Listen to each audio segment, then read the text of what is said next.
Afternoon everyone, welcome to good class.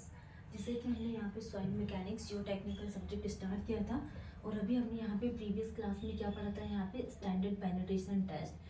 तो generally हमने यहाँ पे स्टैंडर्ड पेनिट्रेशन टेस्ट के बारे में डिस्कस किया एंड देन उसके बाद हमने यहाँ पे स्टैंडर्ड पेनिट्रेशन टेस्ट में हमने क्या देखा था कि ओवरबर्डन प्रेशर क्या होता है और ओवरबर्डन प्रेशर को हमने इन डिटेल्स में डिस्कस किया। और ओवरबर्डन प्रेशर के बाद हमने यहाँ पे डायलेटेंसी करेक्शंस के बारे में देखा था।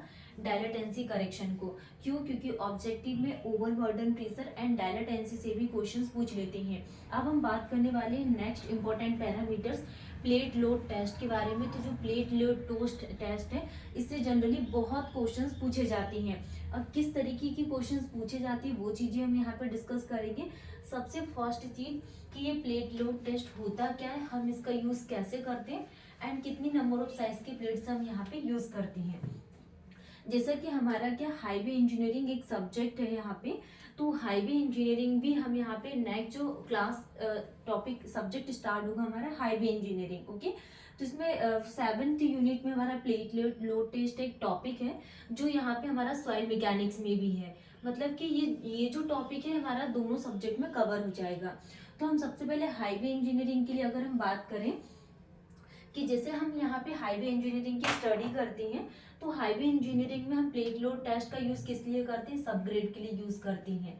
ठीक है, तो ये वर्ड्स आपको ध्यान रखना है, ये भी ऑब्जेक्टिव में पूछ लेगा। लेकिन जब हम फाउंडेशन इंजीनियरिंग की स्टडी करते हैं जैसे सॉइल मैकेनिक्स में, तो फाउंडेशन इंजीनियरिंग में जो प्लेट लोड टेस्ट है जनरली हम इसका यूज किस लिए करेंगे, जो सॉइल होती है सॉइल की वियरिंग कैपेसिटी को डिटरमाइन करने के लिए यूज करेंगे। मतलब कि हम जो सॉइल का यूज कर रहे हैं ये कितने लोड को बियर कर सकती है। तो फाउंडेशन इंजीनियरिंग में generally plate load test are used for found the bearing capacity of soil. और इन हाईवे इंजीनियरिंग सबसे जो नीचे की बॉटम लेयर जो होती है, तो सबग्रेड रिएक्शंस को फाइंड आउट करने के लिए हम किसका यूज करते हैं, हाईवे इंजीनियरिंग में प्लेट लोड टेस्ट का। ठीक है, तो हम फाउंडेशन इंजीनियरिंग में अगर हम यहाँ पे इन डिटेल्स में बात करें तो used for determining bearing capacity of soil. Okay, soil की बियरिंग कैपेसिटी के लिए डिटरमाइन करना है बहुत इंपॉर्टेंट चीज। नेक्स्ट हम बात करने वाली है plate is place at foundation level. जैसा हमने यहाँ पे एक फाउंडेशन को प्रिपेयर किया, ठीक है, तो हम यहाँ पे इस प्लेट का कहाँ प्रेफर करेंगे, तो इसको हम कहाँ पे प्लेस करेंगे, ये फाउंडेशन लेवल है और इस लेवल में हम यहाँ पे प्लेट को क्या करेंगे, प्लेस करेंगे। नेक्स्ट पिट ऑफ डेप्थ, हम कितनी डेप्थ तक इस फाउंडेशंस का यूज करेंगे, तो pit of depth equal to depth of foundations. तो पिट साइज जो रहेगा यहाँ पे should not less than the size of plate, should not less than 5 रहेगा साइज ऑफ प्लेट का, डेप्थ ऑफ फाउंडेशंस। नेक्स्ट हम बात करने वाले हैं plate used are having size. जो हम यहाँ पे फाउंडेशंस इंजीनियरिंग में प्लेट लोड टेस्ट का यूज करेंगे तो ये कितने साइज की प्लेट रहेगी, एक तो 30 सेंटीमीटर की यूज करेंगे, सेकंड 45 सेंटीमीटर की, 60 सेंटीमीटर एंड 75 सेंटीमीटर। ये हमारा कंस्ट्रक्शन के अकॉर्डिंग डिपेंड करेगा कि किस साइज की प्लेट हम यूज करेंगे, 30, 45, 60 और 75। ये 4 साइज की प्लेट जनरली हम यहाँ पे कंस्ट्रक्शन में यूज करते हैं।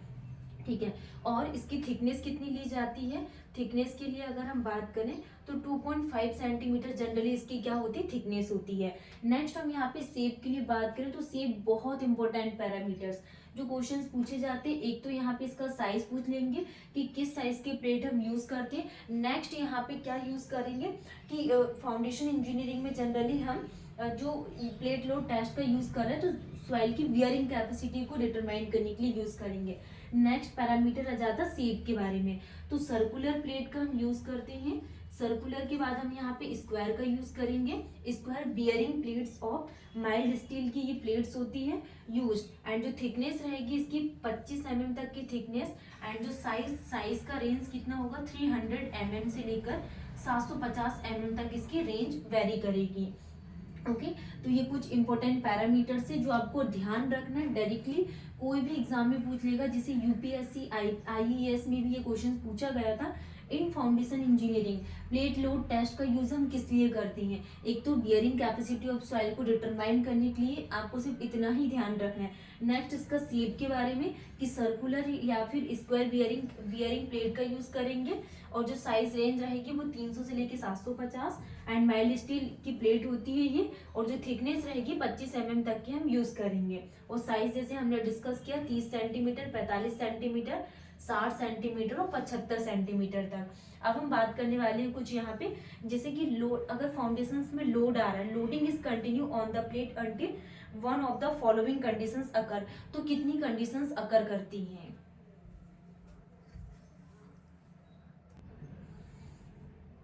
नेक्स्ट पैरामीटर जैसे हम बात करने वाली है प्लेट लोड टेस्ट में, अभी हमने क्या देखा था साइज के बारे में और इसको किस लिए डिटरमाइन किया जाता है। अब हम बात करने वाले हैं जैसे कि हमारे पास की फाउंडेशंस है और इसमें क्या कंटिन्यू लोड आ रहा है, तो load is continue on the plate following conditions, तो किन किन कंडीशंस के थ्रू हम इसको डिटरमाइन कर सकते हैं? तो फर्स्ट हम यहाँ पे सेटलमेंट कॉज करेगा, यहाँ सेटलमेंट किसको कॉज करेगा? यहाँ पे शेयर फेलियर को कॉज करेगा, settlement causes share failure, first point. Second हम बात करेंगे जो लोड आ रहा है, तो लोडिंग प्रेशर क्या होगा?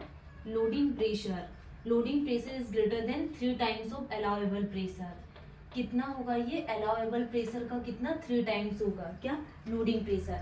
नेक्स्ट जो टोटल सेटलमेंट होगा, total settlement of plate, generally जैसे कि हम यहाँ पे स्क्वायर प्लेट यूज कर रहे हैं 30 सेंटीमीटर की, तो इसमें जो टोटल सेटलमेंट होगा, टोटल सेटलमेंट ऑफ प्लेट ये greater than 10% of width of plate होगा। तो ये बहुत इंपॉर्टेंट पैरामीटर्स है कि जो टोटल सेटलमेंट होगा प्लेट में is greater than 10% of the width of plate. ठीक है, नेक्स्ट हम बात करने वाले हैं लोड सेटलमेंट कर्व के बारे में, कि लोड सेटलमेंट कर्व को कैसे प्लॉटेड करेंगे, क्या इसका डायग्राम होगा।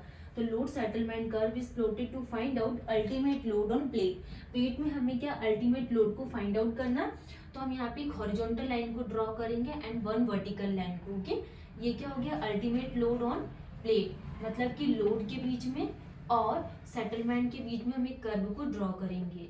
ये हो गया क्या? सेटलमेंट। ठीक है, तो लोड और सेटलमेंट के बीच में हमने एक कर्व को ड्रॉ किया। अब हम यहाँ पे एक वर्टिकल लाइन को ड्रॉ करेंगे, imaginary line, this is the imaginary line. Next this is the imaginary line. अब हम यहाँ पे एक कर्व को ड्रॉ करेंगे, ये हमारे पास क्या हो गया? Loose sand NCC, loose sand NCC और सॉफ्ट क्ले के लिए हमने एक कर्व को ड्रॉ किया।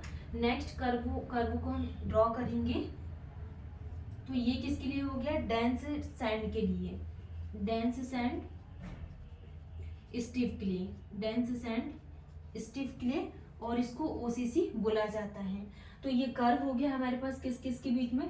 डायरेक्टली आपके पास एग्जाम में क्या है, एसएससी जेईई के एग्जाम में ये डायग्राम्स दे देते, और हमें क्या इन डायग्राम्स को क्या फाइंड आउट करना पड़ेगा कि ये किसका डायग्राम है। जैसे कि लोड के बीच में और सेटलमेंट के बीच में हम कर्व को ड्रॉ करेंगे प्लेट लोड टेस्ट में, और ये क्या लोड सेटलमेंट कर्व है, जिसको हम क्या फाइंड आउट करने के लिए डिटरमाइन कर रहे हैं? अल्टीमेट लोड ऑन प्लेट में। ठीक, तो ये dense sand stiff clay OCC के लिए and loose sand NCC soft clay के लिए हमने कर्व को ड्रॉ किया है। नेक्स्ट पैरामीटर अब हम बात करने वाले हैं अल्टीमेट लोड को कैसे डिटरमाइन करेंगे। जनरली इससे न्यूमेरिकल्स ज्यादा पूछे जाते हैं अल्टीमेट लोड को फाइंड आउट करने के लिए, तो हम इसके फॉर्मूलेस देखेंगे। नेक्स्ट पैरामीटर हम बात करने वाले हैं जैसे कि जो प्लेट लोड टेस्ट है, इसको हम यहाँ पे कैसे कैलकुलेट करेंगे। तो प्लेट लोड टेस्ट को हम जनरली कैसे कैलकुलेट करते हैं, तो कैलकुलेट करने के लिए हम फर्स्ट क्या यूज करते हैं? अलाउएबल बियरिंग कैपेसिटी का यूज करते हैं, अलाउएबल बियरिंग कैपेसिटी का यूज करते हैं एंड अल्टीमेट बियरिंग कैपेसिटी का, अल्टीमेट बियरिंग कैपेसिटी का, allowable bearing capacity, ultimate bearing capacity of safe settlement of foundation, और सेफ सेटलमेंट ऑफ फाउंडेशंस का यूज करेंगे। प्लेट लोड टेस्ट में हमें लोड का अगर कैलकुलेट करना है तो allowable bearing capacity, ultimate bearing capacity और safe settlement of foundations. Okay, next हम बात करना है अगर हमें अल्टीमेट लोड को डिटरमाइन करना है, तो इस अल्टीमेट लोड को हम कैसे डिटरमाइन करेंगे, कौन से फॉर्मूले का यूज करेंगे। फर्स्ट, अगर हमने क्ले सॉइल का यूज किए हैं, तो क्ले सॉइल का यूज कर रहे हैं, तो क्ले सॉइल में क्या होगा? जो अल्टीमेट लोड होगा, अल्टीमेट लोड वो भी किसमें, ultimate load on foundation equal to ultimate load on plate. क्या होगा क्ले सॉइल में, जितना लोड फाउंडेशंस में आ रहा उतना ही किस में आएगा, प्लेट में आएगा।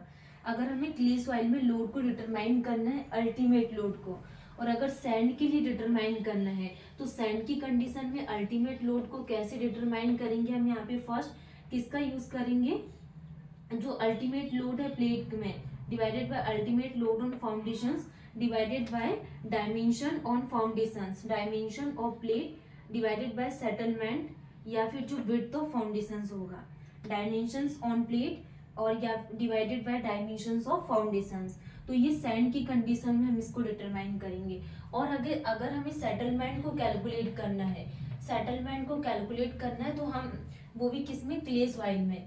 तो क्ले सॉइल के लिए हम यहाँ पे कौन से फॉर्मूलेस का यूज करेंगे, settlement of foundation divided by settlement of plate equal to settlement on foundations, width of foundations divided by width of plate, width of plate, ये फॉर्मूले का यूज करेंगे। तो जो सेटलमेंट ऑन फाउंडेशन है ये भी मीटर में रहेगा एंड सेटलमेंट ऑफ प्लेट ये भी मीटर में रहेगा। लेकिन जो विड्थ ऑफ फाउंडेशन है ये भी मीटर में, सेटलमेंट जनरली mm में होगा और जो विड्थ ऑफ फाउंडेशन है ये मीटर में, और विड्थ ऑफ प्लेट भी किसमें होगी, मीटर में। और अगर हमें सैंड की कंडीशंस के लिए डिटरमाइन करना है तो सैंड के लिए क्या फॉर्मूला होगा यहाँ पे, settlement of foundations divided by settlement of plate equal to width of foundations divided by width of plate, और क्या होगा यहाँ पे BP plus 0.3 divided by BF plus 0.3, और इसका क्या आ जाएगा, होल स्क्वायर।